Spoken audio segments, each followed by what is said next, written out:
Students, आज की class में आपका वेलकम है और आज हम लोग डिस्कस करेंगे रेडियो एक्टिविटी के बारे में।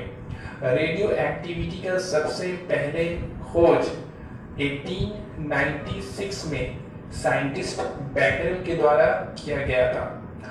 अब ये रेडियो एक्टिविटी होता क्या है? तो जैसा कि हम लोग जानते हैं कि अभी तक बहुत सारे न्यूक्लियाई का खोज हो चुका है। लगभग 1000 न्यूक्लियाई का खोज हो चुका है। इसमें कुछ हमें नेचुरल मिलते हैं और कुछ लैब में बनाया जाता है। इन सारे न्यूक्लियाई में कई न्यूक्लियाई ऐसे हैं जो अनस्टेबल होते हैं, और जब ये अनस्टेबल होते हैं तो स्टेबल होने के लिए इनका न्यूक्लियस डीके करता है, यानी उसमें से पार्टिकल्स का इमिशन होता है और साथ ही एनर्जी का भी इमिशन होता है। इस फेनोमेना को कहा जाता है रेडियो एक्टिविटी। यानी कि जब अनस्टेबल न्यूक्लियाई स्टेबिलिटी को हासिल करने के लिए, स्टेबिलिटी को पाने के लिए जब उनका न्यूक्लियस डीके करता है और उसमें से पार्टिकल्स का इमिशन होता है, इसके साथ ही एनर्जी का भी इमिशन होता है, तो इस फेनोमेना को कहा जाता है रेडियो एक्टिविटी। यानी बहुत सारे न्यूक्लियाई ऐसे हैं जो अनस्टेबल हैं और वो स्टेबिलिटी को पाने के लिए उनका न्यूक्लियस डीके करता है, यानी टूटता है, और उसमें से अनविजिबल पार्टिकल, ऐसा पार्टिकल जो हम अपने आंखों से देख नहीं पाते हैं, वैसे पार्टिकल्स का एनर्जी के साथ इमिशन होता है। इस फेनोमेना को कहा जाता है रेडियो एक्टिविटी। अब वैसा पार्टिकल जो रेडियो एक्टिव न्यूक्लियस से निकलता है, वैसे पार्टिकल को कहा जाता है रेडियो एक्टिव पार्टिकल्स। जैसे अल्फा, बीटा, गामा, ये सब रेडियो एक्टिव पार्टिकल्स है। और वैसा न्यूक्लियस जो रेडियो एक्टिविटी के फेनोमेना को शो करता है, यानी जिसमें रेडियो एक्टिविटी का फेनोमेना होता है, वैसे न्यूक्लियस को कहा जाता है रेडियो एक्टिव न्यूक्लियस। वैसा न्यूक्लियस जो रेडियो एक्टिविटी के फेनोमेना को अकर करता है, यानी जिसमें ये फेनोमेना होता है, वैसे न्यूक्लियस को कहा जाता है रेडियो एक्टिव न्यूक्लियस। अब ये जो डीके है, यानी कि अनस्टेबल न्यूक्लियाई का जो न्यूक्लियस डीके करता है, तो ये डीके 3 तरह का होता है। पहला होता है अल्फा डीके, दूसरा होता है दूसरा होता है बीटा डीके, और तीसरा होता है गामा डीके। अब अल्फा डीके क्या होता है? तो वैसा डीके जिसमें रेडियो एक्टिव न्यूक्लियस से अल्फा पार्टिकल का इमिशन होता है, यानी अल्फा पार्टिकल निकलता है, तो वैसे डीके को कहा जाता है अल्फा डीके। वैसा डीके जिसमें रेडियो एक्टिव न्यूक्लियस से अल्फा पार्टिकल्स का इमिशन होता है, तो ऐसे डीके को कहा जाता है अल्फा डीके। दूसरा होता है बीटा डीके, तो ये वैसा डीके होता है जिसमें रेडियो एक्टिव न्यूक्लियस से बीटा पार्टिकल्स का इमिशन होता है, यानी उससे बीटा पार्टिकल निकलता है, तो ऐसे डीके को कहते हैं हम लोग बीटा डीके। तीसरा होता है गामा डीके, तो ये वैसा डीके होता है जिसमें रेडियो एक्टिव न्यूक्लियस से गामा पार्टिकल्स का इमिशन होता है, तो ऐसे डीके को कहा जाता है गामा डीके।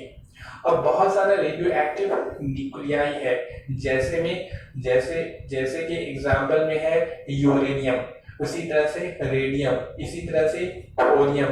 तो इस तरह से बहुत सारे न्यूक्लियाई है जो अनस्टेबल है, और वो स्टेबिलिटी को हासिल करने के लिए उसका न्यूक्लियस डीके करता है और उसमें से पार्टिकल्स का और एनर्जी का इमिशन होता है। इस फेनोमेना को कहा जाता है रेडियो एक्टिविटी। तो सबसे पहला क्वेश्चन लिखिए, what is radio activity? What is radio activity? What is radio activity? और आंसर में लिखिए, there are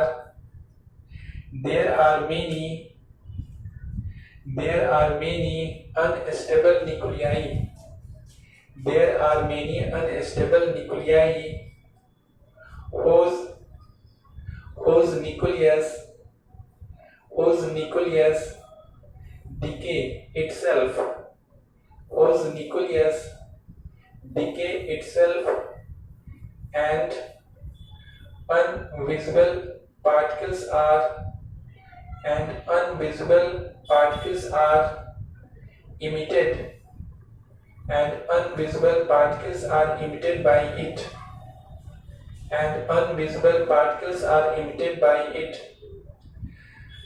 First stop, this phenomena is called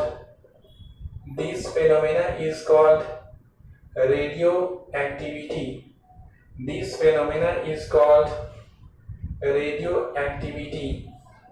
और पैराग्राफ चेंज करके लिखिए the emitted particles are called radioactive particles and the nucleus which show the phenomena of radioactivity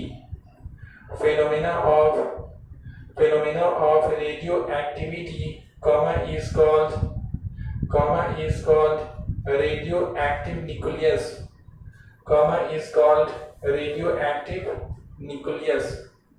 paragraph change करके लिखिए there are three types of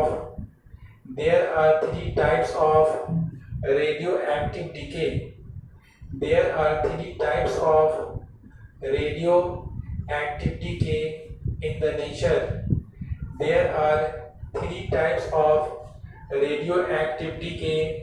In the nature. अब नीचे point बना के लिखिए पहला लिखिए अल्फा डीके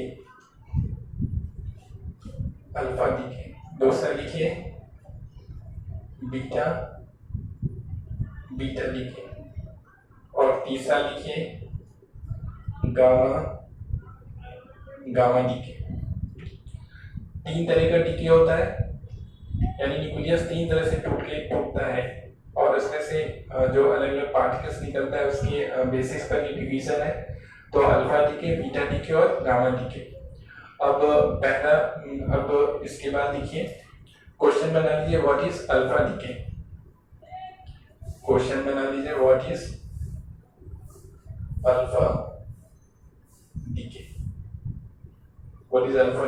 इसमें लिखिए the decay in which alpha particles are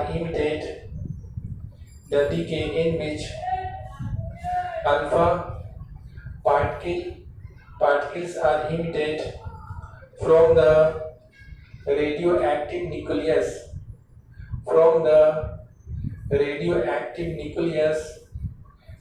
is called alpha decay.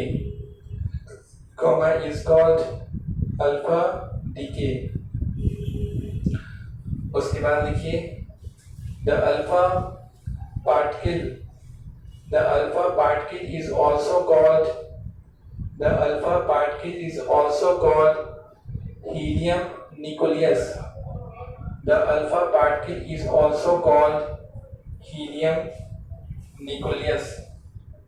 और ब्रैकेट में लिख लीजिए He24 हीलियम न्यूक्लियस को इस तरह से हम इंडिकेट करते हैं।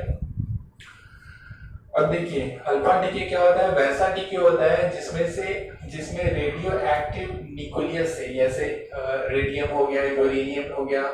तो जब रेडियो एक्टिव न्यूक्लियस से अल्फा पार्टिकल का इमिशन होता है तो ऐसे डीके को न्यूक्लियस के ऐसे डीके को कहा जाता है अल्फा डीके। यानी कि उसमें से जब अल्फा पार्टिकल्स निकलता है, रेडियो एक्टिव न्यूक्लियस से जब अल्फा पार्टिकल निकलता है तो इस डीके को कहा जाता है, न्यूक्लियस के इस डीके को कहा जाता है अल्फा डीके। अब अल्फा पार्टिकल्स को हीलियम न्यूक्लियस भी कहा जाता है। ये बात समझने का है कि अल्फा पार्टिकल्स को क्या कहते हैं, अल्फा पार्टिकल्स को हीलियम न्यूक्लियस भी कहा जाता है। वैसा क्यों कहा जाता है? अल्फा पार्टिकल को हीलियम न्यूक्लियस भी क्यों कहा जाता है? तो अल्फा पार्टिकल पर 2 यूनिट पॉजिटिव चार्ज होता है। इस पे कितना यूनिट होता है? 2 यूनिट पॉजिटिव चार्ज होता है। और हीलियम न्यूक्लियस, एटम की बात नहीं कर रहे हैं, एटम तो न्यूट्रल होता है, इसमें कोई चार्ज नहीं होता है। न्यूक्लियस, हीलियम न्यूक्लियस के बारे में बात कर रहे हैं। तो हीलियम न्यूक्लियस पे भी क्या होता है? 2 यूनिट पॉजिटिव चार्ज होगा। हीलियम न्यूक्लियस कब बनेंगे? जब हीलियम एटम में से 2 इलेक्ट्रॉन को बाहर निकाल देंगे।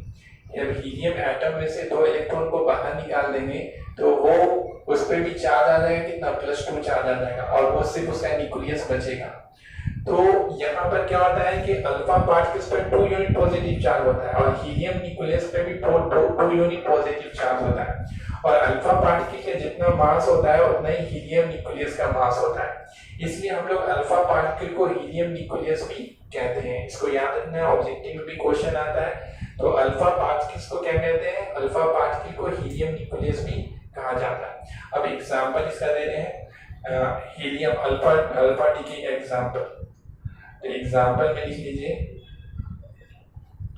एग्जांपल में यूरेनियम 92 238 है। इसमें से जब अल्फा डी होगा तो ये बनेगा थोरियम 90 234 और प्लस इसमें से क्या निकलेगा? अल्फा पार्टिकल निकला। तो अल्फा पार्टिकल को यहाँ पे इंडिकेट कर रहे हैं और उसको इंडिकेट करेंगे इसे हीलियम न्यूक्लियस से। ये अल्फा पार्टिकल को इंडिकेट कर रहा है क्योंकि अल्फा पार्टिकल को ही हम लोग क्या बोलते हैं? हीलियम न्यूक्लियस कहते हैं। तो यूरेनियम में से जब अल्फा पार्टिकल का इमिशन होता है तो ये बन जाता है, ये टूट जाता है, टूट के क्या बन जाता है? थोरियम बन जाता है, नया एलिमेंट बन जाता है। यूरेनियम एक एलिमेंट है, थोरियम एक दूसरा एलिमेंट है। तो यूरेनियम में से जब अल्फा पार्टिकल निकलता है तो यूरेनियम एलिमेंट बदल जाता है थोरियम में। ये बदल जाता है किसमें? थोरियम में। ये क्या है? ये है यूरेनियम, ये है यूरेनियम और ये है थोरियम और ये है क्या? ये अल्फा पार्टिकल है। ये समझिए हीलियम न्यूक्लियस है। ये क्या है? हीलियम न्यूक्लियस है। और हीलियम न्यूक्लियस मतलब कि क्या हो गया? अल्फा पार्टिकल हो गया। अल्फा पार्टिकल को हीलियम न्यूक्लियस भी कहते हैं। अब देखिए, डीके से पहले जो एलिमेंट होगा, जैसे यूरेनियम अभी टूटा नहीं है, तो इस एलिमेंट को कहेंगे हम लोग पेरेंट न्यूक्लियस, इसे कहा जाएगा। डीके से पहले जो एलिमेंट होगा, ये जो डीके से पहले जो न्यूक्लियस होगा उसे क्या कहा जाएगा? पेरेंट न्यूक्लियस कहेंगे। पेरेंट है ये, PARENT, पेरेंट न्यूक्लियस इसे कहा जाएगा, पेरेंट न्यूक्लियस। और डीके के बाद जो न्यूक्लियस होगा, जो न्यूक्लियस मिलेगा, ये जो एलिमेंट मिलेगा उसे हम लोग कहेंगे डॉटर न्यूक्लियस। इसे क्या कहा जाएगा? DAUGHTER, डॉटर न्यूक्लियस इसे कहा जाएगा, डॉटर न्यूक्लियस। इसे कहेंगे पेरेंट न्यूक्लियस और इसे कहा जाएगा डॉटर न्यूक्लियस। और ये क्या है? ये अल्फा पार्टिकल है, यानी हीलियम न्यूक्लियस। अल्फा पार्टिकल को हीलियम न्यूक्लियस भी कहते हैं। तो ऐसे लिख देते हैं यहाँ पे, अल्फा पार्टिकल है, अल्फा पार्टिकल याद रहेगा। तो इसको कॉपी कर लीजिए एग्जाम्पल को। और याद क्या कहना है कि याद रखना है कि डीके से पहले जो न्यूक्लियस होगा उसे पेरेंट न्यूक्लियस कहते हैं और डीके के बाद जो न्यूक्लियस मिलेगा, यानी उसमें से जब कोई पार्टिकल निकल गया और जो नया न्यूक्लियस बनेगा, जो नया एलिमेंट बनेगा, उसे हम लोग कहते हैं डॉटर न्यूक्लियस। और तीसरा बात याद रखना है कि अल्फा पार्टिकल को हीलियम न्यूक्लियस कहते हैं और इसे इंडिकेट करेंगे He24 से। अब देखिए यहाँ एटॉमिक नंबर इधर है 92 और इधर भी है, देखिए 90 और 2, दोनों को जोड़ेंगे तो क्या हो जाएगा? 92। इधर है मास नंबर 238 और इधर है मास नंबर 234, इसमें 4 जोड़ेंगे तो ये भी हो जाएगा कितना? 238। तो एटॉमिक नंबर यानी कि एटॉमिक नंबर इनिशियल और बाद में फाइनल दोनों बराबर है और मास नंबर भी इनिशियल और फाइनल दोनों आपस में क्या है? बराबर है। यानी हीलियम जब इसमें से अल्फा पार्टिकल निकलता है तो 2 प्रोटॉन निकल जाता है और 2 न्यूट्रॉन निकलता है। तो 2 प्रोटॉन के निकलने से प्रोटॉन के नंबर में 2 का कमी आ गया और 2 न्यूट्रॉन, प्रोटॉन के साथ 2 न्यूट्रॉन भी निकलता है, क्योंकि न्यूक्लियॉन 4 निकलता है, तो 4 न्यूक्लियॉन्स के निकलने से जो नया एलिमेंट बन रहा है उसका जो मास नंबर है वो क्या हो जाएगा, 4 यूनिट कम हो गया, यानी पहले तक 238 और घट के इसमें 4 को सब्ट्रैक्ट करेंगे तो मिल गया 234 मिल जाता है। तो ये हो गया, आपको इसको कॉपी कीजिए, उसके बाद नोट बना के लिखिए। नोट में लिखिए पहला, नोट्स में पहला लिखिए, पहला लिखिए नोट्स में,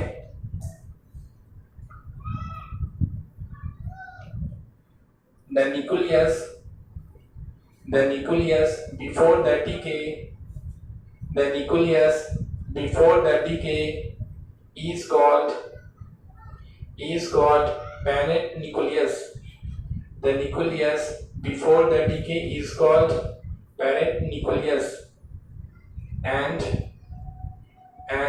the nucleus obtained after the decay, and the nucleus obtained after the decay, and the nucleus obtained after the decay is called daughter nucleus, is called daughter nucleus. उसके बाद सेकेंड पॉइंट में लिखिए, second point में the stream of alpha particles, the stream STREM, the stream of alpha particles from the bulk radioactive nuclei, from the bulk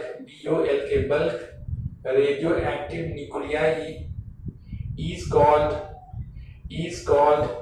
alpha ray, is called alpha ray. अब देखिए alpha रे किसे कहते हैं, तो मान लेते हैं बहुत सारा रेडियो एक्टिव न्यूक्लियाई है और बहुत सारा जब रेडियो एक्टिव न्यूक्लियाई होगा तो उसमें से अल्फा पार्टिकल लगातार निकल रहा है, तो जब लगातार निकलता जाएगा कंटिन्यूअसली निकलता जाएगा, तो जब कंटिन्यूअसली निकलेगा तो वो एक रे की तरह बनेगा और इस रे को ही कहा जाता है अल्फा रे। एक स्ट्रीम हो जाता है, यानी बहुत सारा जब रेडियो एक्टिव न्यूक्लियाई है उसमें अल्फा पार्टिकल का एक स्ट्रीम निकलने लगता है, एक धारा की तरह निकलने लगता है, तो वो एक रे का फॉर्म ले लेता है और उस रे को हम लोग